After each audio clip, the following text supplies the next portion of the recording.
ভালোই হলো না? ফাইনালি আমরা এটার হাত থেকে রেহাই পেলাম। I am so happy. আবার আমি আমার নর্মাল লাইফে ফিরে যেতে পারবো। তুমিও তাই না? হ্যাঁ।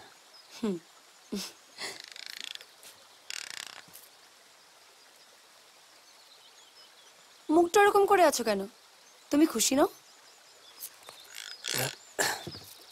না ম্যাডাম, আমি খুব খুশি। আবার বিয়েতে, অন্নপ্রাশনে, বার্থডেতে গান গাইবো, সানাই বাজাবো। আমার দলের লোকরা রাজু, মন্টু, চন্দ্রদা, ভোলাদা আমাকে না দেখতে পেয়ে অনেক মন খারাপ করে আছে। ওরা তোমায় খুব ভালোবাসে না?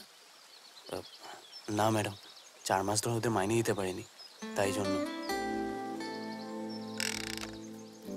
ম্যাডাম ম্যাডাম যদি কিছু মনে না করেন একটা কথা বলবো। বলো। আমি আপনার সাথে দাঁড়িয়ে কথা বলতে পারি? কেন? ম্যাডাম ভুল ভাল প্যান্ট পরে চলে এসেছি, পেছনে ছুঁচের মতো ফুটছিস। ম্যাডাম আপনার অসুবিধা হলে আমি বসে যাচ্ছি। না না, ইটস ওকে। না না না, আমি বসে যাচ্ছি। It's okay.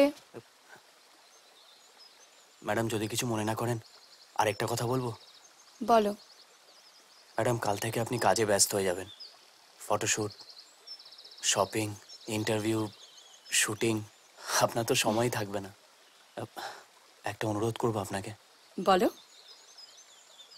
ম্যাডাম মানে যখন আপনি ফ্রি থাকবেন, মানে যখন কোনো কাজ টাজ করবেন না, হাতে একটু সময় থাকবে, আমার কথা মনে করবেন। হরি তুমি এইভাবে বলছো কেন? যেন আমাদের আর দেখাই হবে না, জীবনটা যেন আজই শেষ হয়ে যাবে। আপনার না হলেও আমার হয়তো হয়ে যাবে। মানে? আমার কন্ট্রাক্ট শেষ হয়ে গেছে। নন্দদা বলেছে এরপর যদি আমি আপনার সাথে দেখা করি তাহলে আমার শ্রাদ্ধ করে দেবে। তা সত্ত্বেও তুমি আমার সঙ্গে দেখা করতে এসেছো? মরতে তো একদিন হবেই, হয় নন্দদার হাতে নয় রোগে ভুগে। কিন্তু স্বপ্ন ছোঁয়ার যে সুযোগটা আমি পেয়েছি সেটা হারাই কি করে?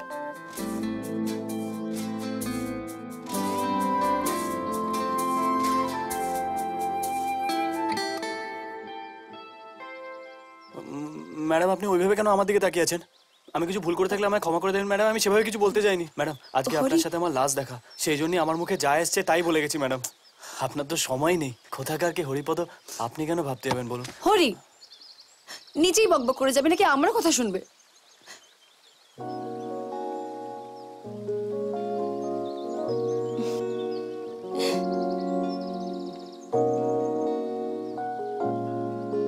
I love you.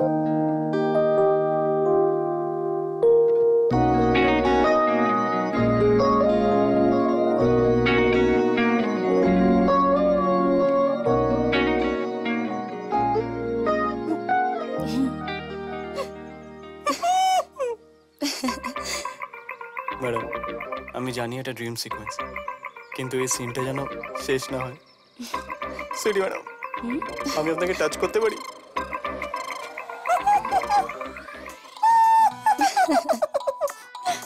হরি আমিও একবার তোমায় টাচ করতে পারি? পাগল হয়ে গেলাম, প্রেমে পাগল হয়ে গেলাম।